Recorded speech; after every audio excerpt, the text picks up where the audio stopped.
எப்படிப்பட்ட சக்தி வாய்ந்த ஊரா கும்பகோணம்? பூமியோட முக்கிய சக்தியே இங்குதான் இருக்கு. தமிழ்நாட்டின் தஞ்சாவூர் மாவட்டத்தில் அமைந்திருக்கும் கும்பகோணம் பற்றி அறியாத நபர்களே இருக்க மாட்டார்கள். கும்பகோணம் ஒரு கோயில் நகரமாக திகழ்ந்து வருகிறது.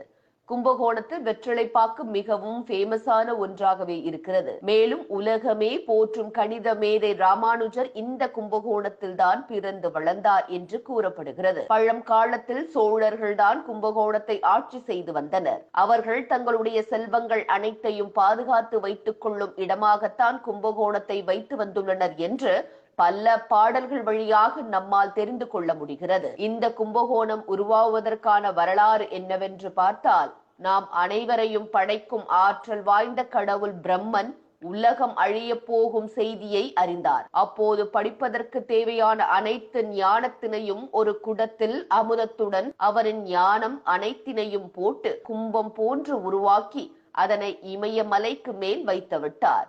ஆனால் உலகம் அழியும் போது ஏற்பட்ட சுனாமியின் போது இமயமலையின் மேல் இந்த கும்பம் தண்ணீரில் அடித்துவிட்டு ஒரு இடத்தில் போய் ஐக்கியமாகிறது. அந்த கும்பத்தினை நோக்கி சிவபெருமான் ஒரு வில்லம்பினை எய்கிறார். மேலும் அந்த இடத்தில் ஒரு சிவலிங்கத்தினை உருவாக்கி அந்த லிங்கத்தில் அவரும் ஐக்கியமாகி விடுகிறார். இவ்வாறு அந்த குடம் என்று அழைக்கப்பட்ட கும்பம் அங்கு சென்று விழுந்ததால் அந்த இடம்தான் கும்பகோணம் என்று அழைக்கப்படுகிறது. இத்தகைய அதிசய நிறைந்த கும்பகோணத்தில் தான் நவக்கிரகங்கள் நிறைந்த கோயிலும் அமைந்திருக்கிறது. அது குறித்த வீடியோ தற்போது இணையத்தில் வைரலாகி வருகிறது. தமிழ்நாட்டில் மிகவும் அதிகமான கோயில்களை கொண்ட ஊர் எது தெரியுமா?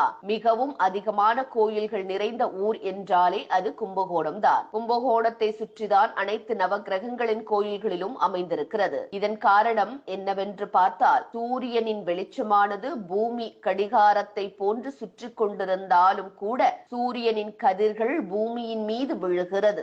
மேலும் சூரிய கதிர்கள் பகல் மட்டுமின்றி இரவிலும் கூட பூமியின் மீது விழுகிறது. அவ்வாறு விழும் கதிர்கள் நேரடியாக படும் இடம்தான் இந்த கும்பகோணம். இந்த கும்பகோணத்தை சுற்றி நவக்கிரகங்களின் கோயில்கள் அமைந்திருப்பதால் சூரியனின் கதிர்கள் சுக்கிரனின் மீது பட்டு கும்பகோணத்திற்கு வரும், புதன் மீது பட்டும் கும்பகோணத்திற்கு வரும். இது போன்று ஒவ்வொரு கிரகத்தினுடைய கதிர்களையும் சூரியன் வாங்கி கொடுக்கும் இடம்தான் இந்த கும்பகோணம். எனவேதான் கும்பகோணத்தை சுற்றி நவக்கிரகங்களின் கோயில்கள் அமைந்திருக்கிறது. கும்பகோணத்திற்கு சென்று ஒரு நாள் இரவாவது தங்கி வர வேண்டும் என்று நம் முன்னோர்கள் கூறி வருவதற்கும் இதுதான் காரணமாக இருந்திருக்கலாம். மேலும் நல்ல வெளிச்சமாக இருந்தாலும் கூட புதனின் கதிர்கள் நம் உடலுக்கு கிடைக்கும். மேலும் இந்த கும்பகோணத்தை சுற்றி அமைந்திருக்கும் நவக்கிரக கோயில்களுக்கு ஒரே நாளில் சென்று அனைத்து கடவுள்களையும் தரிசித்து வருவது மிகவும் சிறப்பான ஒன்றாகும்.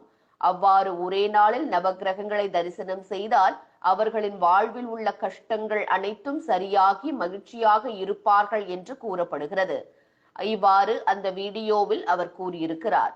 இந்த வீடியோவை பார்ப்பவர்கள் கும்பகோணத்தில் எவ்வளவு ஆச்சரியங்கள் நிறைந்திருக்கிறதா என்று நினைத்து வருகின்றனர். தற்போது இது குறித்த வீடியோ இணையத்தில் வைரலாகி வருகிறது. இந்த வீடியோவில் பேசியிருப்பது நடிகர் அனுமோகன். நவக்கிரக கோயில் அதிகமா எங்க இருக்கு உலகத்திலேயே? தமிழ்நாட்டுல எங்க?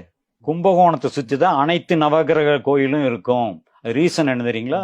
சூரியன் இருக்கல்ல, அதனுடைய வெளிச்சம் பூமி என்ன ஆன்டி கிளாக் வாய் சுத்திட்டு இருந்தாலும் அதனுடைய ரேசஸ் உழுகுதல்ல, any time, even night also இந்த ரேசஸ் விழுகிற இடம் தான் கும்பகோணம். சூரியனுடைய ரேசஸ் சுக்கிரன் மேல பட்டு கும்பகோணத்துக்கு வரும், புதன் மேல பட்டும் கும்பகோணத்துக்கு வரும். ஒவ்வொரு கிரகத்துடைய ரேசஸ் சூரியன் வாங்கி கொடுக்கிற இடம் தான் கும்பகோணம். அதாவது சுத்தி நவகிரகங்கள் அங்க இருக்கு. அதனாலதான் இரவிலும் கூட அங்க போய் தங்கி வரணும்பாங்க. அதாவது ஸ்டார் லைட் இருக்கு தெரியுமா, அந்த வெளிச்சத்திலும் கூட அந்த புதனுடைய ரேசஸ் உங்க பாடியில் கிடைக்குமா. அவ்வளவு பவர். அதனால நவகிரக கோயில் வலம் வர்றது ஒரே நாள்ல நவகிரக கோயில் பாரு ரொம்ப விசேஷம். எல்லா இதையும் பாக்குற மாதிரி. அது நிறைய பேருக்கு தெரியுதோ தெரியலையோ, நான் படிச்சு தெரிஞ்சுக்கிட்டது